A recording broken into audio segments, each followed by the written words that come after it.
परमात्मा को पाने तथा उसका वास्तविक लाभ प्राप्त करने के लिए पवित्र बाइबल में प्रमाण है कि प्रभु ने मनुष्य को अपना ही स्वरूप बनाया। 6 दिन में सृष्टि रचकर 7वें दिन विश्राम किया।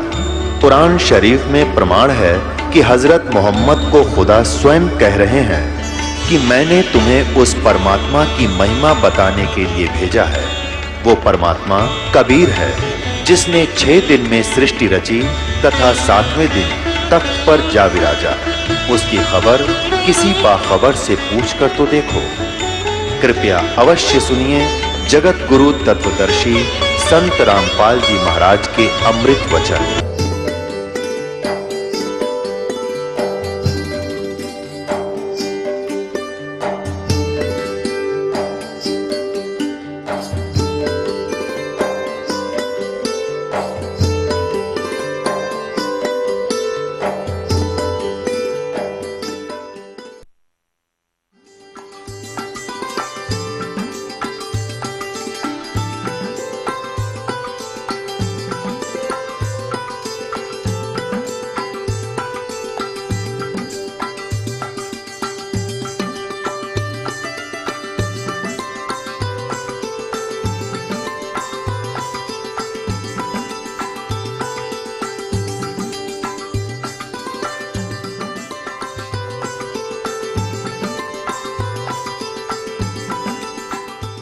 अमरनाथ कैसे बना।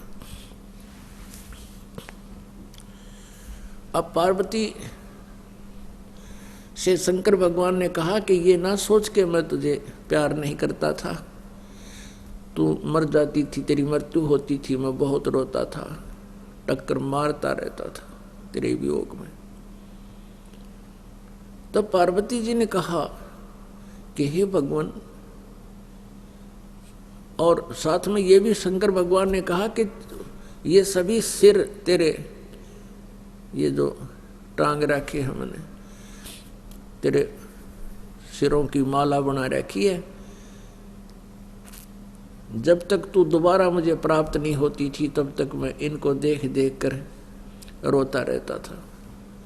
तब पार्वती जी ने कहा कि हे भगवान, आपके पास ऐसा मंत्र जिससे मैं अमर हो सकती हूं, और वो क्यों ना दिया आपने भगवान, मैं मरती ही नहीं, आप इतने कष्ट उठाया आपने। पुण्यात्मा, जो व्यक्ति अपने प्रोसेस से परिचित होता है, अपने प्रोफेशन से परिचित होता है, वो समझता उसके कदर और वैल्यू को।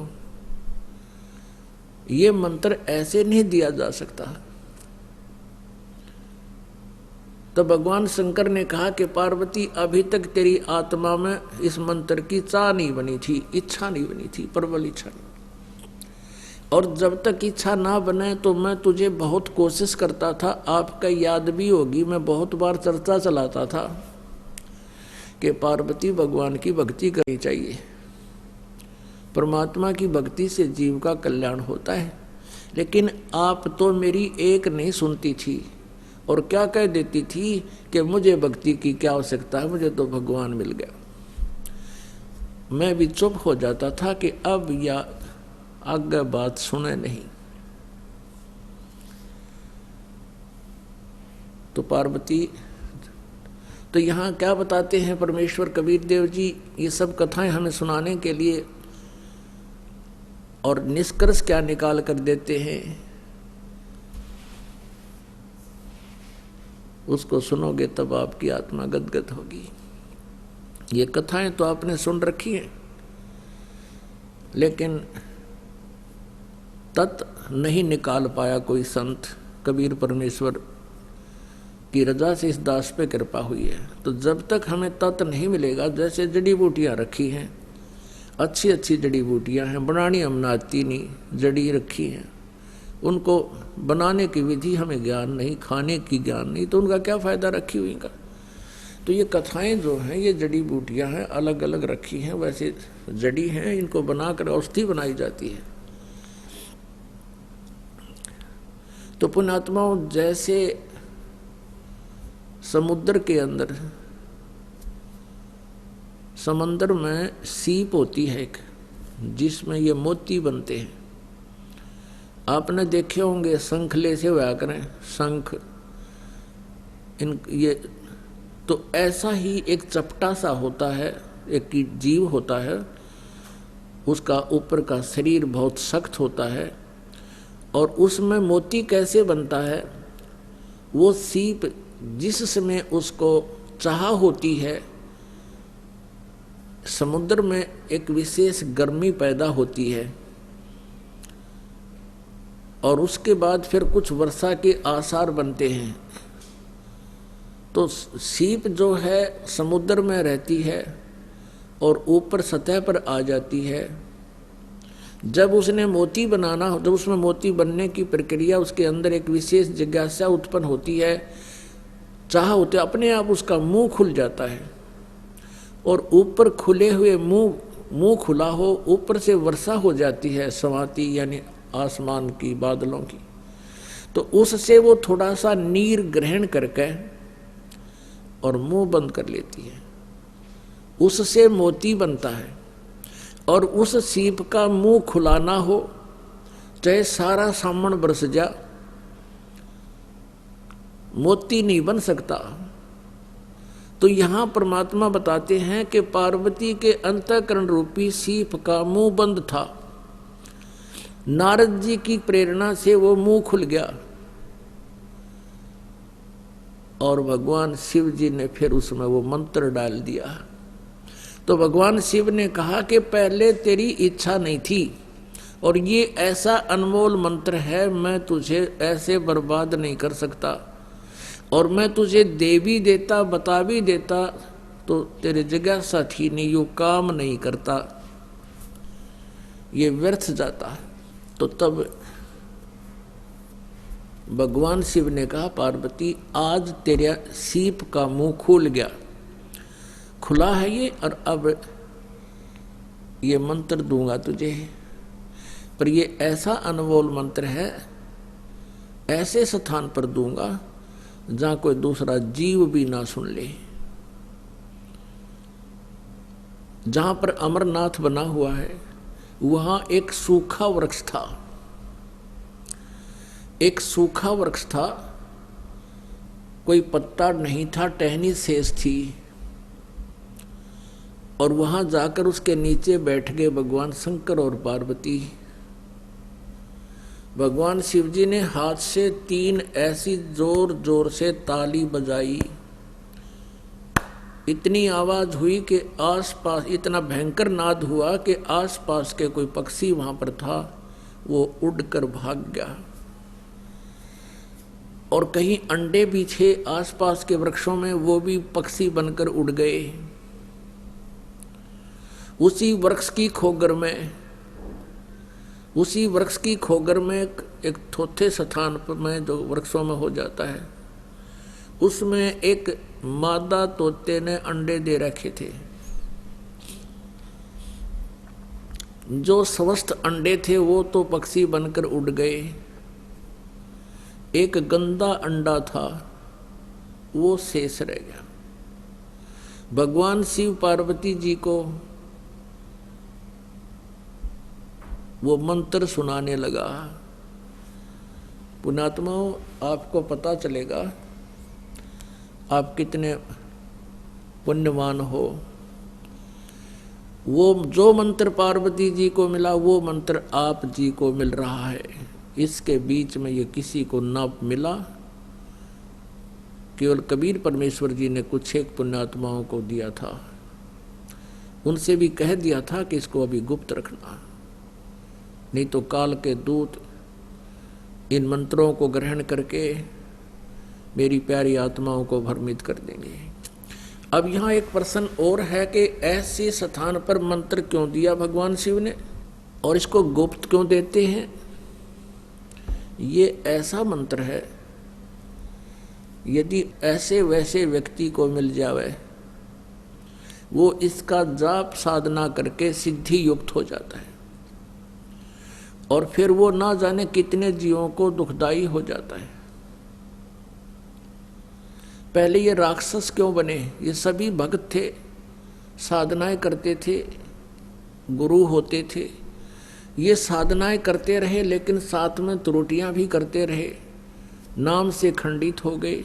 गुरुजनों ने उनको अपने वहाँ से निष्कासित कर दिया। उनके अंदर उस नाम के जाप करते रहे, सिद्धियाँ आ गई। उन्हीं भक्तों को के शत्रु बन गए। उनके पास भी सिद्धियाँ, उनके पास भी सिद्धियाँ, सारी उम्र लड़ते रहे, ना उनको भक्ति आपकी ना करने देते थे। आपने सुर असुरों का युद्ध खूब सुना पुराणों में, और अधिकारी जो होता उसके मुख से सुना हुआ ज़्यादा असर करता है। तो वहाँ पार्वती जी को भगवान शिव ने वो मंत्र दिया।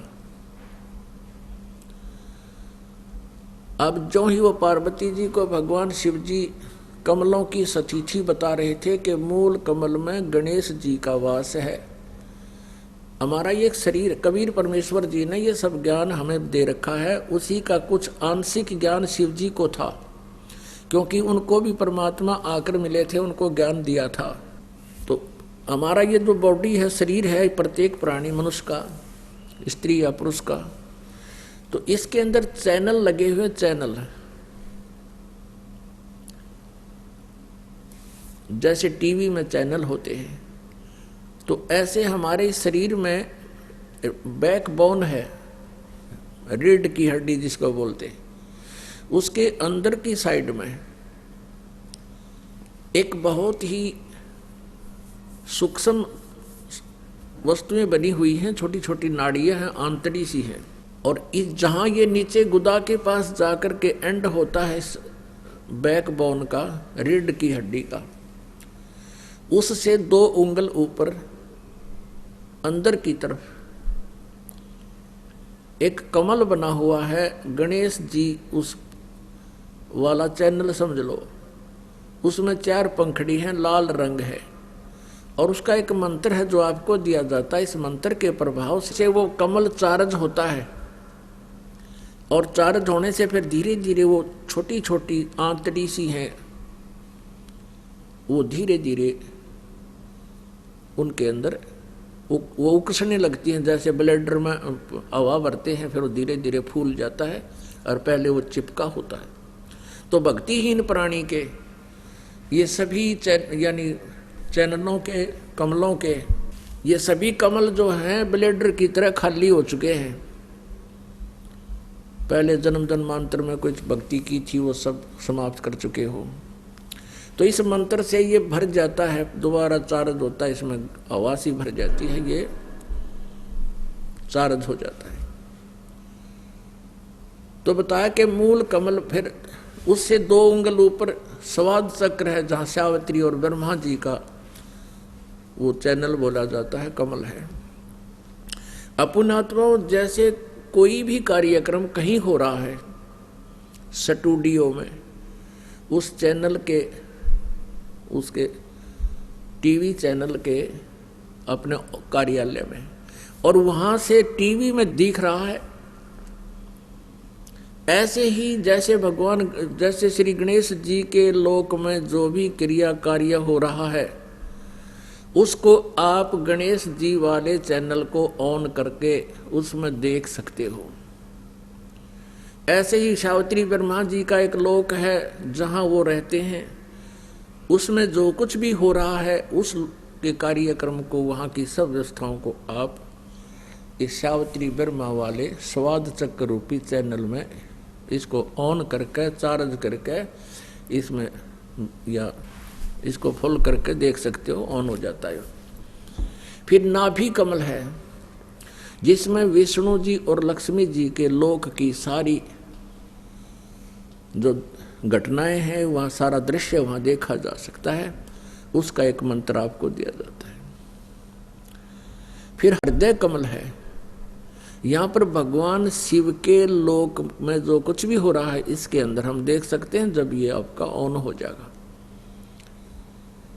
फिर कंठ कमल है, ये कंठ, यहाँ तो ये कंठ है, इसके पीछे है, ये जहाँ रीढ़ की हड्डी आकर थोड़ी सी बैंड होती है, इससे पहले यहाँ इस दुर्गा जी का ये कमल है, चैनल है। तो दुर्गा के लोक में जो कुछ भी कार्य हो रहा है उसको आप यहां देख सकते हो। उसके बाद फिर एक 2 दल का त्रिकुटी में कमल है, फिर सहस्रार कमल है जहां हम ये हिंदू लोग चोटी रखते हैं। उसका ये कारण तो ये था कि यहाँ पर सहस्रार कमल है 1000 पंखड़ी वाला। यहाँ पर इस काल भगवान ब्रह्म का निवास है, उसका लोक है, ब्रह्मलोक है। तो जो आप जी को ये मंत्र दिए गए हैं, यही मंत्र 5, ये प्रथम मंत्र में जो 5 मंत्र हैं बीच बीच वाले, फर्स्ट एंड लास्ट को छोड़ के, ये मंत्र पार्वती जी को भगवान शिव ने उस स्थान पर दिए थे जहां पर अमरनाथ बना दिया गया, अमरनाथ का मंदिर बना हुआ है।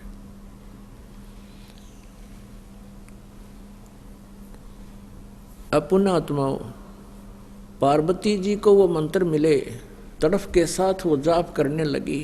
अब इससे कितना बेनिफिट होगा कि जब तक भगवान शिव की मृत्यु नहीं होगी तब तक पार्वती की भी मृत्यु नहीं होगी। इतना बेनिफिट इसको मिल गया। अब इतना भी बेनिफिट कहाँ मिला? भगवान शिव से।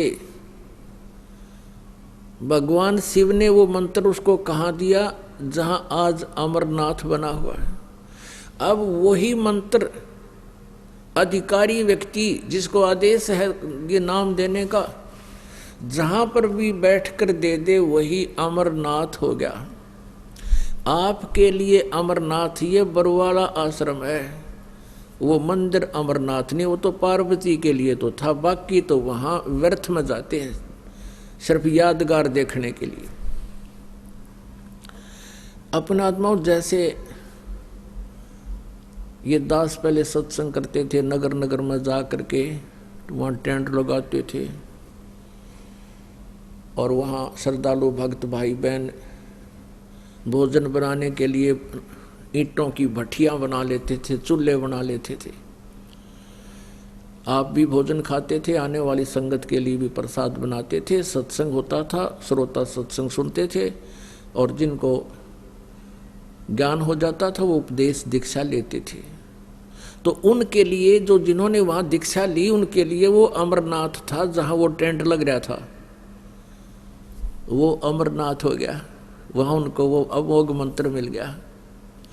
अब वहाँ से हम टेंट उठा करके दूसरे शहर में चले गए, वहाँ सत्संग किया।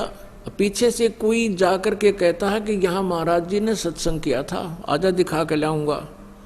और देख, यहाँ भट्टी, यहाँ पर हलवा बनाया था, यहाँ खीर बनाई थी, यहाँ बैठ कर सत्संग किया था और यहाँ नामदान देते थे। अब उसने चाहे 100 बार देखा हो, वहाँ कुछ भी कोई नहीं, ना हलवा मिला, ना खीर मिला, ना ये सत्संग मिला, ना नाम मिला। वो तो वहाँ मिलेगा जहाँ फिर ये दास बैठा और सत्संग हो रहा हो और सारा भंडारा साथ हो। तो ऐसे जो ये यादगारें हैं, ये तो भट्टी और चूल्हे रह गए जिनमें कुछ भी कोई ना, केवल एक यादगार है। वहाँ जो कितने चक्कर लगाते रहो, वो वस्तु नहीं मिलेगी जिसके लिए आप वहाँ जा रहे हो। तो पुण्यात्मा, इस तत्व ज्ञान से आत्मा जागती है। जैसा हमें पहले ज्ञान दिया गया था, हमारे पूर्वजों ने उसी को फाइनल मान लिया था। क्योंकि श्रद्धालु विद्यार्थी होता है और मार्गदर्शक जो होता है वो टीचर होता है, गुरु होता है वो टीचर होता है, संत टीचर होता है। अब टीचर विद्यार्थी को जो भी कोई ज्ञान देता है तो विद्यार्थी को कोई ऑब्जेक्शन नहीं होता, क्योंकि वो गुरु जी को, वो टीचर को टीचर मानता है, टीचर जो बताता है सही है। तो इन नकली टीचरों ने, इन नकली गुरुओं ने हमारे पूर्वजों को शास्त्र विरुद्ध ज्ञान दे दिया, लोक वेद सुनाकर उनके जीवन बर्बाद करवा दिए, भूत बनवा दिए।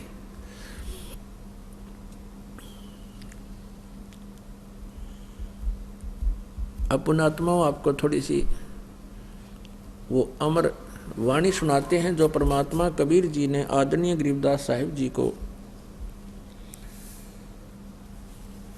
ये ज्ञान उसके अंतःकरण में फीड कर दिया था।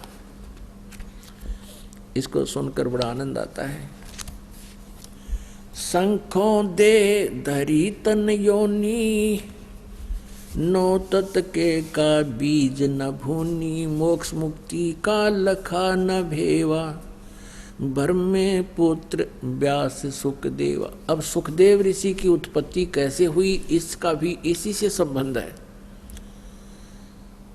अब जैसे पार्वती जी को मंत्र देने के लिए स्थान सेलेक्ट किया था भगवान शिव ने, एक सूखा वृक्ष तरवर, उसके खोगर में एक मादा तोते ने अंडे दे रखे थे। एक अंडा गंदा था, बाकी स्वस्थ थे वो तो उड़कर चले गए पक्षी बनकर।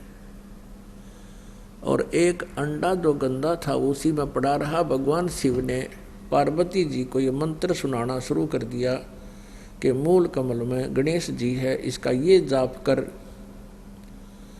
भगवान बोलकर सुना रहे थे, शंकर जी पार्वती जी साथ बोल रही थी। फिर कह रहे थे कि दूसरा मंत्र ये बोलो, ये सावित्री ब्रह्मा का मंत्र है, ये जाप ऐसे ऐसे करो। जितनी बार भगवान शिव बोल रहे थे ऐसे पार्वती बहुत एकाग्रचित से सुन और बोल रही थी और कह रही थी हाँ जी आगे चलो। क्योंकि वो अच्छी आत्माएं थी, उनके अंदर इतना गंध नहीं भरा था उनका, तुरंत वो चैनल ऑन होते चले गए। पूर्व के संस्कार भी साथ काम करते हैं। नाभि कमल में बताया कि यहाँ पर इस मंत्र का जाप कर, यहाँ विष्णु जी और लक्ष्मी जी का वास है। हाँ जी। वो ऐसे हाँ कर रही थी, हूँ कर रही थी। कुछ देर में क्या हुआ, पार्वती जी की आत्मा एक चैनल में घुस गई। अपने आत्मा आपने देखा होगा, ये ऋषि जो रोग हजारों वर्ष बैठे रहा करते थे, ये मन टेकन ना दे। इस प्राणी ने 10 मिनट आप भक्ति करते हो, मंत्र करते हो, 10 मिनट भी ना टेकन देता। कभी इधर भागता, कोई ऐसी बात याद दिवा देगा, छोड़ मंत्र, ठा मोटरसाइकिल उड़ो जाओ खड़ा हो बनवाने। तो ये बैठे क्यों रहते थे? ये पुण्यकर्मी प्राणी थे, पिछले संस्कार इनके अच्छे थे। तो ये जब साधना करने लगते थे, इनका पूर्व संस्कार से कोई चैनल ऑन हो जाता। जैसे किसी भी ब्रह्मा जी का हो गया या गणेश जी का हो गया या शिव जी विष्णु जी वाला हो गया, तो वो क्या होता था कि उसमें ये आत्मा चली जाती थी। और वहाँ देखे ऊपर के लोगों में तो विघ्न है। यहाँ तो एक सिनेमा देखते हैं 3 घंटे, आप जाते हो भूल जाते हो सब कुछ, और 3 घंटे ऐसे होते जानो 3 मिनट होगी, जो आँख पानी देखे जा, नाचा कूदी बकवाद। तो ऐसी ही ऊपर के लोगों में है।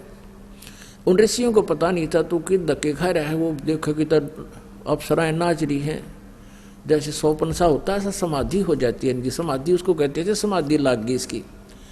और वो देखा ऊपर सांग, समाधि टट्टू लाग गई थी।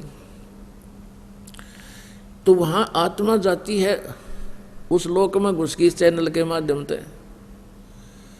तो वहां कई औरतें नाच रही हैं, कहीं झरने बह रहे हैं, कहीं पर कुछ हो रहा है, कहीं पर आतिशबाजी छूट रही है। तो ये देखता रहता है अंदर। तो इस कारण से वो हजारों वर्ष बैठे रहते थे।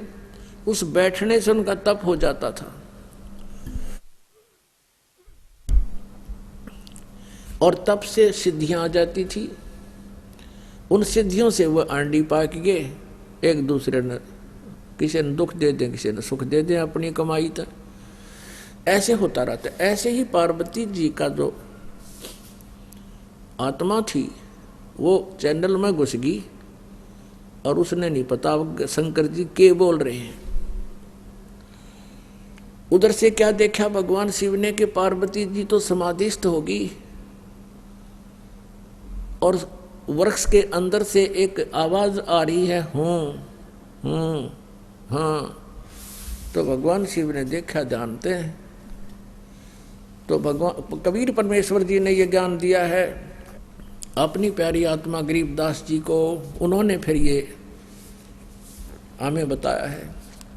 क्या बताया कि वो गंदा अंडा जो था वो स्वस्थ हो गया, और उस भगवान शिव जी के मंत्र के प्रभाव से, जैसे वो बोल रहे थे कि पार्वती को कह रहे थे बोल 4 बार ऐसे ऐसे, तो उस मंत्र में और एक अधिकारी संत के मुख से सुनकर उसका बहुत असर बनता है, जीव जंतुओं पर भी बनता है।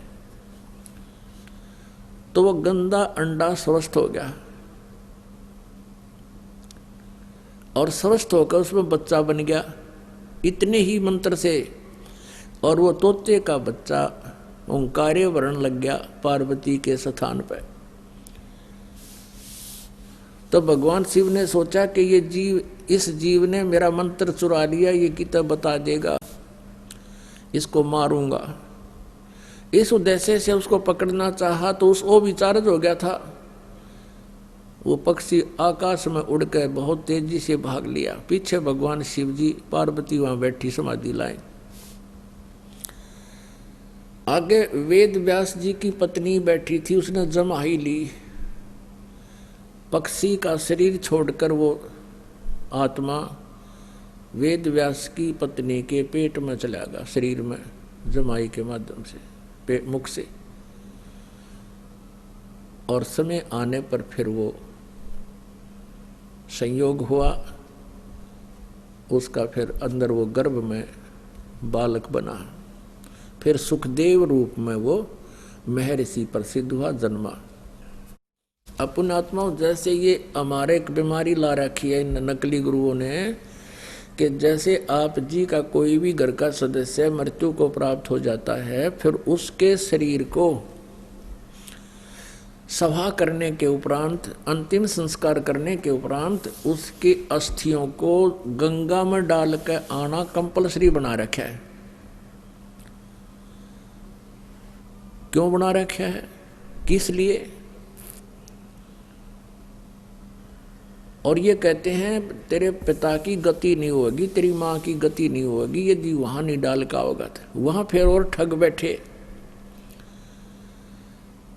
यहाँ के भेजने वाले एजेंट अपना कमीशन ले लें, और वहाँ बैठे वो जो गंगा में डलवाएंगे उन अस्थियों ने, वह न्यारे चार्ज करें। अपने आत्माओं, ये सब अज्ञान के कारण, तत्व ज्ञान के अभाव से हो रहा था। अब क्या होता है, जैसे एक व्यक्ति किसी किराए के मकान पर रहता है और उसको मकान मालिक कह देता है भाई मकान खाली कर दे, मुझे आवश्यकता है, तो उस समय वो छोड़ना जी ना करता। और इस मकान में तो यू अपना मान रहा, अपना पर्सनल मान रहा है, इसमें इस मकान में तो यू कोई सैकड़ों वर्ष रहता है, तो इस मकान को ये छोड़ना नहीं चाहता, अपना मान बैठता है। उधर से भक्ति ना करने से ये प्रेत बन जाता है। प्रेत बनते ही इसका जो भी अकाउंट है जाते इसको मिल जाता है, कौन सी योनि प्राप्त होनी है, ये भूत बन जाता है। और उधर से क्या होता है कि वो घर वाले उनको फूक देते हैं, सवा कर देते हैं, तो वापस वो अपने घर पर आता, वो प्रेत बनकर। अब घर वाले तो उसको देख नहीं सकते, उसमें आवाज नहीं, वो सुना नहीं सकता, वो वहां धक्के खा के फिर देखता मेरा शरीर कहाँ है, वो जाता शमशान घाट पे। तो इतना इसको ज्ञान होता है प्रेत को कि ये अस्थि मेरी है, ये नहीं है। तो अगर वहाँ उसको कोई अपनी अस्थि मिल जाता है, यो हार्ड ना जड़ा हुआ, उसको चिपक जाता मेरा है, यो मेरा, नुतकती चिपट जाए उसका। और ये सद ये क्या करते हैं, सेवड़े उन अस्थियों को उठा लाते हैं और वो अस्थि के साथ आता वो प्रेत, फिर वो उसको अपने जंतर मंत्र से जकड़ लेते हैं, अपने अधीन बनाकर फिर वो दूसरों को दुखदाई हो जाते हैं। तो इस कारण से इसका उन्होंने निपटारा करवाने के लिए इन नकलियों ने ये सोचा कि भाई इन अस्थियां न उठाकर तुम वहां डालो, ऐसे गहरे जल में डाल दो जहां ये पितर प्रेत बन के आवे तो उसका हाथ ना लगे, वो चपका नहीं और वापस तुम्हारे घर ना आ जावे, आसपास भी ना रहे। उनका उद्देश्य तो ये था। अब उससे क्या समाधान हो गया? वो तो बनना था, वो बन चुका है। प्रेत बनना था या कोई पशु पक्षी बनना था, वो तो बन चुका है अपने पूर्व संस्कार से। अब वो नकीते ठाकर डालें जाओ, प्रेत वो बन ही चुका है। तो ऐसी हमारी ऐसी वृत्ति है इस जीव की। उसी आधार से सुखदेव वाली आत्मा का संस्कार ऐसा था कि उसने गंदे अंडे में ही ऐसे उसका अंडा नष्ट हो गया और उसका वो चिपका रहा, अपना जान के मेरा है मेरा है। यह वृत्ति है हमारी अपनात्मा। जैसे बच्चा गर्भ में आते ही माता को अपनापन हो जाता है और किसी कारण से वो गर्भपात हो जाता है तो बहुत रोती है कि मेरा था मेरा था। ऐसे ही उस अंडे को गंदा होने पर भी उसने अपना मान रखा था, चिपका बैठी थी आत्मा मेरे, उसका संस्कार ऐसा था। और ये सारा कुछ जो होता है पूर्व निर्धारित संस्कारों से ही होता है। जो पार्वती जी को मंत्र मिला ये भी पूर्व संस्कार थे इसके और पूर्व निर्धारित था। अब केवल कबीर परमेश्वर ही उसको परिवर्तन कर सकता है और किसी पर परिवर्तन नहीं होना। तो ये सारा कुछ हुआ तो पूर्व संस्कार से, लेकिन घटना ऐसे घटी हो तो वो अंडे को जो चिपका में बैठा था वो सुखदेव वाली आत्मा, इसी प्रकार जो ये अस्थियां उठाने की बीमारी लगाई इन लोगों ने इस उद्देश्य से लाई कि जब जय उल्टा आ गया तो वहां शमशान घाट पर बैठा रहेगा। और आपने देखा होगा कि भाई कई क्या कहा करते थे कि भाई ये लड़का वहां जा रहा था और इसकी ठोकर लगी किसी वस्तु का, उस दिन से बीमार है, तो यो भूत चिपटा रहा है उसके अपने अस्थि के और उसका ठोकर लगी। फिर ये चौधरी था, फिर अब कैसे मेरा ठोकर मार दी, इसका अंडी बनाता लकड़ता ही नहीं, फिर गधा बन जा है। तो वहाँ उनको दुखदायी होता था, इसलिए उन्होंने ये समस्या हल कर दी कि अस्थि यहाँ से फेंक दो कितने, यो एक स्थान पर ना चिपका रहा, अंडे जा धक्के खानता कि तो और धक्के खा लेगा, बाहर चला जाएगा। ये उद्देश्य था। और पुण्यात्माओं कहते हैं यदि आप पूर्ण परमात्मा की भक्ति करते, सतगुरु की संगत करते, ना तो आपने भूत बनना, ना अस्थियां उठाने की आवश्यकता। और आपने यो नाम ले रखा तो कितनी ठोकर लागो, कितने कुछ जाओ चौराहे पर गांडो तुम और बर्फी खाते हुए, आपके निकट कोई भी नहीं आ सकता, क्योंकि ये समर्थ की शक्ति है। एक भक्त बता रहा था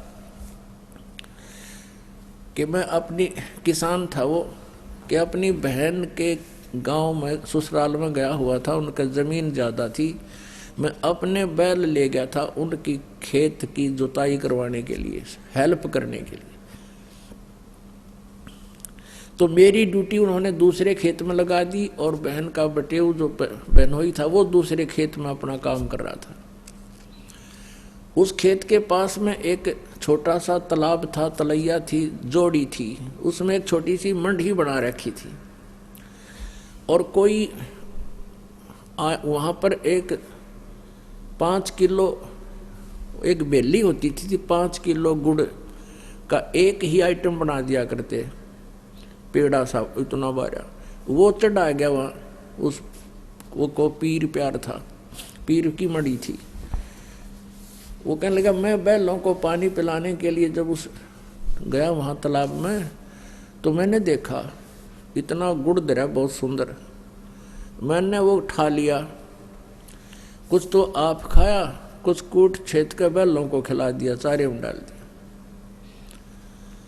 और नाम मैंने ले ही रखा था परमेश्वर कबीर जी का, आपके परमात्मा की शरण में आ चुका था। तो फिर मुझे वो इतनी दूर दिखाई दिया, एक दोपहर के समय वहाँ बैठा था मैं, कम से कम 50 फुट की दूरी पर एक 3 फुट का आदमी, सफ़ेद दाढ़ी, सफ़ेद कपड़े और नो आँखें लाल कर रहा, कहने लगा तू ठाडे की शरण में था, नाल तेरा बक्कल तारूं, उतने मेरा गुड़ खा लिया। तो तगड़े की शरण में था इसलिए बच गया ना, तेरा बक्कल तारू मार, तने मेरा गुड़ खा लिया। ये भूत बेटी के बाप खावे कुत्ते, उनको भी यही आभास है कि मेरा है, बस धर दियाड़े मेरा हो गया भी हो। तो पुण्यात्माओं, आप समर्थ की शरण आ चुके हो, ये तो आपका असर करें को नहीं। अब यहाँ वाणी सुनाते हैं परमात्मा की। सतगुरु मिले महादेव बंका, 84 की मिटी न शंका। 78 जन्म गौरी भरमाई, शिव को रुंड माला गल लाई। अर्ध शरीरी देवी गौरा, जिनका थिर भया नहीं भोरा। नारद मुनि उपदेश बखाना, गिरजा सुनो मोक्ष पद ज्ञाना। सुन हे देवी गौरा माई, 68 तीर्थ पर भी नाई। पिंड प्रधान किए कै बारी, खुली नहीं ये मुक्ति द्वारी। रुंडमाला शिव गले, गिरजा के सिर ही सी। भक्ति दुराई देव को, ना परस्या जगदीश। तुमरा देवी रूप विशाला, शिव तो पैर रहे रुंडमाला। बहुतक पर ले हो जाई, लंबी उम्र शिव कलयुग के माई। दीर्घ आयु है शिव अनुरागी, तुम देवी गौरी दिल त्यागी। मूल मंत्र नहीं नाम सुनाया, ताते कल्प होवे तेरी काया। महादेव देवनपति देवा, जाकी करी न गौरी सेवा। कर बंधन कर शीस नमावो, तन मन अर्पो शीस चढ़ावो। शिव है मोक्ष मुक्ति के दाता, तो से भेद कहूँ गौरी माता। अब यहाँ गरीबदास साहिब जी ये जो वाणी बोल रहे हैं, ये जो नारद ने बोली वो बोल रहे हैं। ये ना समझ लेना आपके इसमें लिखा है कि शिव जी देव उनके देव हैं, नहीं। ये नारद जी की बुद्धि के सतर से बता रहे हैं कि वो भगवान शंकर को देवनपति देव मान रहा था, सबका मालिक। चरण गहो चिंतामणि केरा, ताते प्राण अभय हो तेरा। कमल रूप देवी दिल की न्या, नारद मुनि उपदेसी चीन्या। जद आए शिव मंदिर अवधूता, देवी चरण लिए सतरूपा। चरण पकड़ रोवत है बाला, मोरे शीस किए रुंडमाला। मोह से भक्ति दुराई देवा, मैं जानी नहीं तुम्हारी सेवा। मोह से भक्ति दुराई स्वामी, हमसे भेद कहो निज दामी। मैं अबला हूँ बाला भोरी, पार निभावो हमरी डोरी। पूर्व जन्म की कथा सुनावो, मूल मंत्र हम शिव गौरावो। मूल मंत्र महबूबे का, ईश सुनाओ मोहे। जुगन जुगन पातक छूटे हैं, छूटत हैं दिल द्रोही। बोल रही भवसागर हम ही, मोक्ष मुक्ति के दाता तुम ही। शीश पकड़ सुन देवी बाता, को उपदेशी मिला विदाता। ये तो नाही ज्ञान तुम्हारा, हम सो भेद कहो परवारा। गिरजा कहे सुनो शिव स्वामी, तारण तरण आद घन नामी। नारद मुनि उपदेश समोदम, ज्ञान ध्यान दीना ज्ञान ध्यान परमोदम। अब यहाँ जब पार्वती जी भगवान शिव के चरणों में गिरकर रोने लगी, तो भगवान शिव जी क्या कहते हैं? शीश पकड़ सुन देवी बाता, को उपदेशी मिला विधाता। पार्वती के सिर को छूकर भगवान शिव जी ने कहा कि मेरी बात सुनो देवी, ऐसा कौन भगवान मिल गया तुझे आज तेरी ऐसी बुद्धि बदल दी? ये तो ना ही ज्ञान तुम्हारा, हम सो भेद कहो परवारा। गिरजा कहे सुनो शिव स्वामी, तारण तरण आद घन नामी। नारद मुनि उपदेश सुमोदम, मेरे को नारद जी ने ये सारी बात बता दी। और दीना ज्ञान ध्यान प्रमोदम। अपन आत्माओं,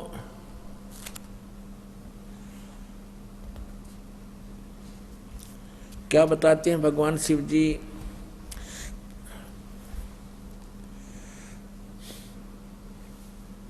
बनखंड चलो गौरी दीवानी, पंछी सुने ना हमारी वाणी। के चलो जंगल में चलेंगे, बनखंड में, ऐसे स्थान पर बैठेंगे कोई पक्षी भी हमारी बात ना सुन ले, हमारी वाणी ना सुने।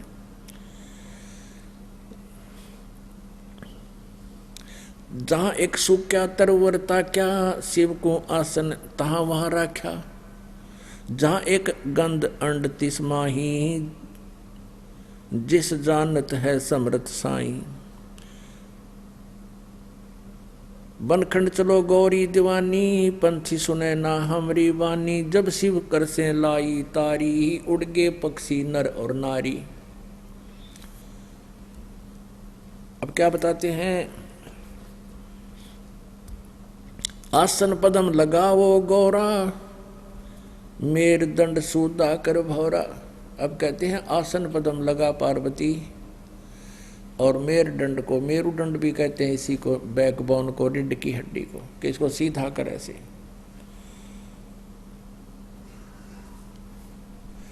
चंद्र लगन में सुरत लगाओ, सूरज सुर को बंद खमाओ। गौरी आदि गणेश मनाओ, हो किलियम किलियम ध्यान लगाओ। प्रथम मूल कमल को जानो, चतुर पंखड़ी लाल बखानो। ये प्रथम कमल है, मूल कमल जिसको बोलते हैं। दूजे स्वाद चक्र को देखो, श्वेत वर्ण रंग सुरत विवेको। सठ पंखड़ी प्रीत परेवा, जहां बसते हैं गंधर्व देवा। तो ये सब वो नामों का जानकारी दे रखी है इसमें, जो दास आपको देता है। पार्वती जी को भगवान शिव ने यही मंत्र दिया। अपुण्यात्माओं, अब यहाँ बताया जा रहा है कि समर्थ पूरा गुरु हो, जिस स्तर का भी हो। जैसे कोई प्राइमरी कक्षा का टीचर है तो वो भी टीचर पूरा हो, और जैसे कोई मैट्रिक यानी 10वीं तक का कोई अध्यापक है, वो भी अपने सिलेबस से ठीक परिचित हो, वही भला कर सकता है विद्यार्थियों का। तो ऐसे ही भगवान शिव ने पार्वती जी को प्राइमरी तक का ज्ञान दिया था, इतना ही टीचर थे वह। अब जैसे आपको बताया कि सुखदेव ऋषि की बैटरी चार्ज होगी भगवान शिव से मंत्र सुनकर, और तोते में एक आदत होती है ये नकल बहुत करा करे। उसने उसके कुछ जाप किए, जिस कारण से उसकी बैटरी चार्ज होगी, और फिर वो माँ के गर्भ में रहा 12 वर्ष तक, व्यास जी की पत्नी के गर्भ में रहा।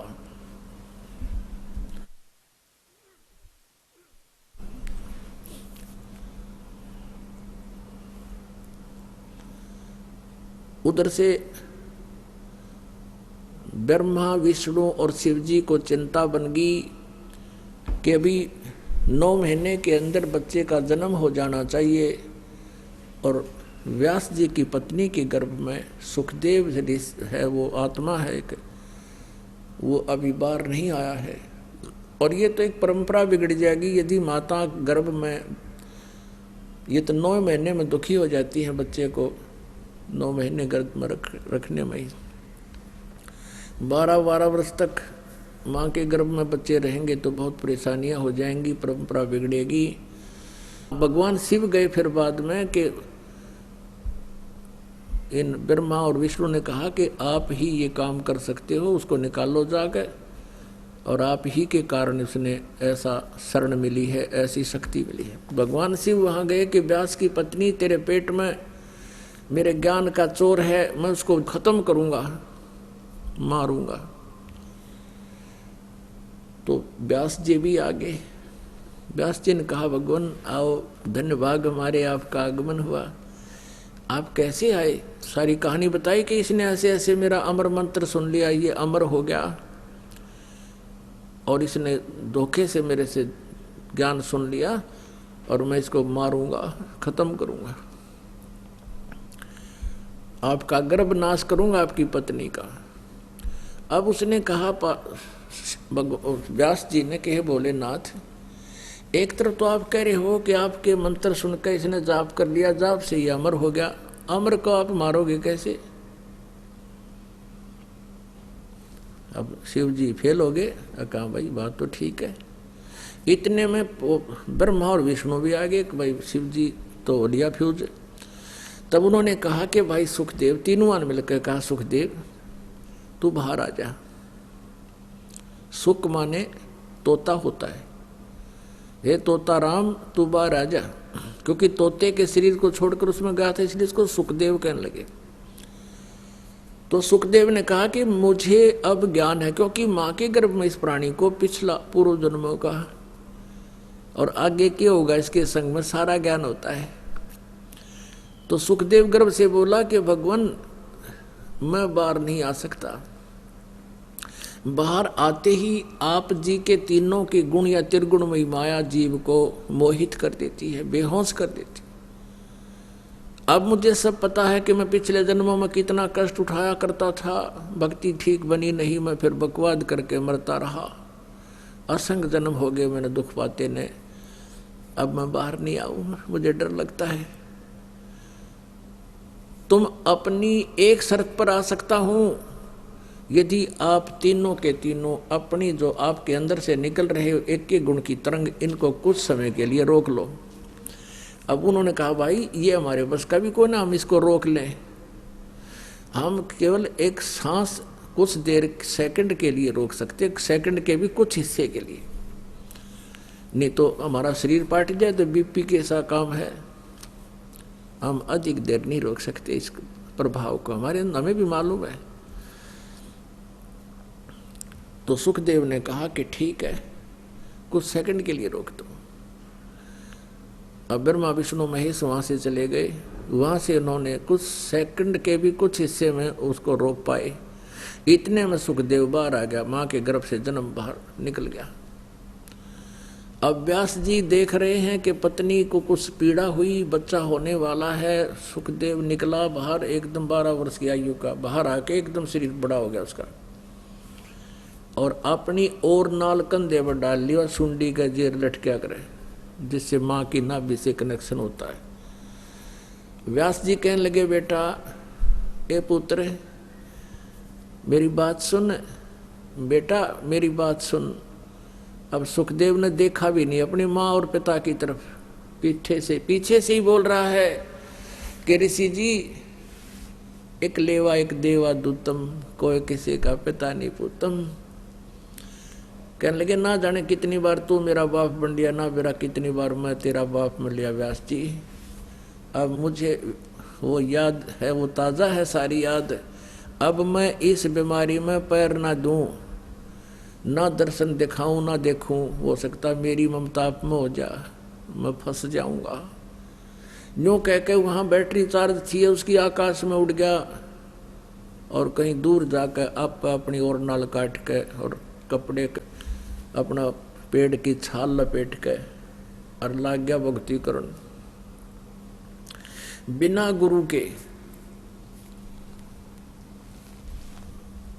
और फिर वो चार्ज बैटरी थी उसकी पिछले जन्मों की, उससे आकाश में उड़ने की सिद्धि उसमें आ गई थी। तो पुण्यात्माओं, गुरु बिन माला फेरते हैं, गुरु बिन देते दान, गुरु बिन दोनों निष्फल हैं, चाहे पूछो वेद पुराण। अब पिछले जन्म के संस्कारों वश सुखदेव ऋषि जी ने गुरु की आवश्यकता इसलिए नहीं समझी क्योंकि उसके अंदर सिद्धि विद्यमान थी, पिछले जन्म की बैटरी चार्ज थी। पुण्यात्माओं, आप देखते हो कि किसी गांव में किसी संत का कोई मंदिर आश्रम बना हुआ है, यादगार बनी हुई है, उसकी क्या लीलाएं हैं कि ये संत जी छोटे से थे तभी से इन्होंने ऐसी चमत्कार कर दिए थे, ऐसा कर दिया था, वहाँ ऐसा कर दिया था। अब वो पिछले जन्म के पुण्यकर्मी साधक सिद्धि वाले थे, अगले जन्म में वो सिद्धियाँ कुछ बैटरी चार्ज थी और वो सब खत्म हो ली। फिर वो क्या बन गए,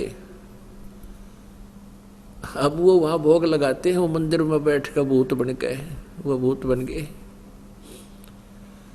तो ऐसे ही ये सुखदेव ऋषि आकाश में उड़ जाता था। एक कॉमन स्वर्ग है उसमें पहुंच जाता था। वहां गए व्यक्ति कोई आम व्यक्ति तो होता नहीं, तो सब ऋषि महर्षि वहां देवता उसका आदर करते थे। बड़े पहुंचे हुए महापुरुष हैं, देखो यहाँ आकाश से उड़कर स्वर्ग में आ जाते।